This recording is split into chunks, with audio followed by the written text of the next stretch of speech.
started drinking alcohol when I was about 9, give or take. But I think that was due to my father always drinking. Would have been about 10, maybe even a little bit younger when Dad was put in prison. I turned to drinking because there's nothing to do at home. So I grew up in an apartment with people, like a tiny little one-bedroom apartment with coke parties and a lot of drugs prevalent. Like my early 20s, when blind spots started to take off, you know, the drugs became a bit more frequent. My mum had a new partner and they were experimenting in drugs. Seeing what I saw and feeling how I did, it was a natural progression for me to kind of get into life as well. And I knew that she'd just injected something. I wasn't sure what it was. But like, I was so young and I couldn't ask her and talk to her about it. The reason I started using was to escape reality, get away from the truth. Just a whole lot of hurt, you know, hurting all my loved ones, hurting my friends, everyone around me, because it made me quite selfish. So I started going out with this guy, and he was significantly older than me, and they were all into using meth, so... And that's pretty much how everything has happened in my life of just trying drugs and alcohol, would be from someone just saying, try it, man, give it a go, try it, give it a go. I think I was 15, maybe 16, when I started drinking. That's 10 years of binge drinking. I remember being like 13 years old and like laying on the floor, just not wanting to exist anymore. You know, just not wanting to be there. My attitude changed from who I was, and then it just changed into someone I never ever wanted to be. Sometimes you'd have to go out and take some pretty extreme measures to make your money so that you could pay for it. Drug addicts and alcoholics, we don't drink and do drugs to have fun. We drink and do drugs to run from hell. Deep down inside, it was hurting me and my mana, and I knew that it was wrong and it was fucked up, but when you're on that train, you're on that roller coaster and you're deep inside it, everything just seems, because everyone else is doing crazy shit, you just kind of go, it's kind of the norm, you know.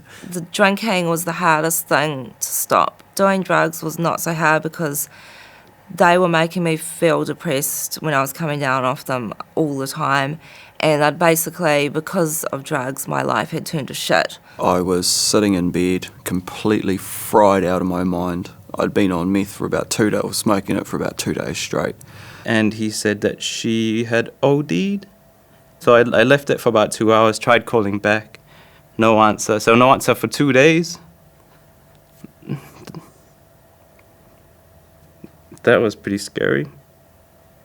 It feels like you're sitting at the bottom of a well, and it feels like you're just sitting in water up to your neck, and the lid on the top's just slowly getting pushed over, very slowly, and the light at the top's getting smaller and smaller and smaller and smaller until the point where the lid's fully over the top of the well, and you just can't see light anymore, and it's at that point where you don't want to carry on because you think that there is nothing to carry on for.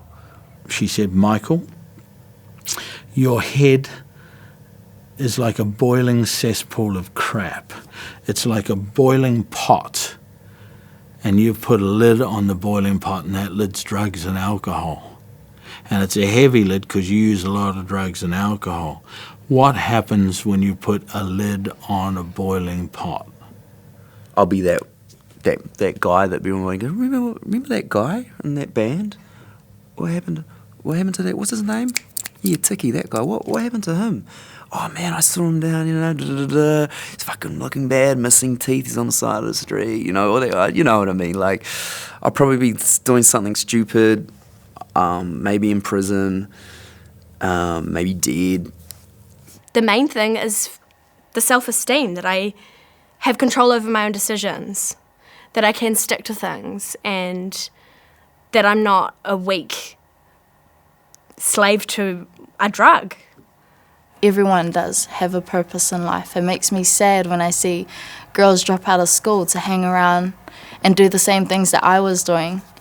You're already awesome, and you don't need to drink to be interesting. When people don't have support, like kids, they feel like they're not cared for, so they don't care about what they do. You know, I'm not even thinking about myself, I'm just thinking about all the people I've sort of hurt over the years, you know, family and stuff like that. Friends I've lost and shit. You know, there needs to be more understanding, more empathy, more sympathy, and less judgment. The more you point the finger at me, the more I'm going to put up the barrier and go, fuck you. I'm just going to do my own thing. I would just say to anybody who thinks they have a problem with substances, you probably do. You know, and it's tough in this day and age when you got so many things coming at you and you got so many influences and temptations. And I guess it's just finding that balance and finding the things that work for you. We need to be told we're good people. We need to be told that, you know, we have a place in this world. We need to be told that we are valued and cared for, because we don't think we are. If there's anything I can pass on is get to know your young people, get to know what's happening for them, their family, you know, their friends. Just sit down and show some love.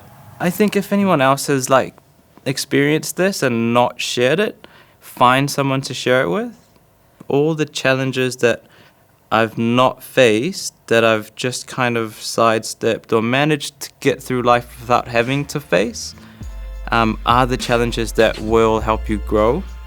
Yeah.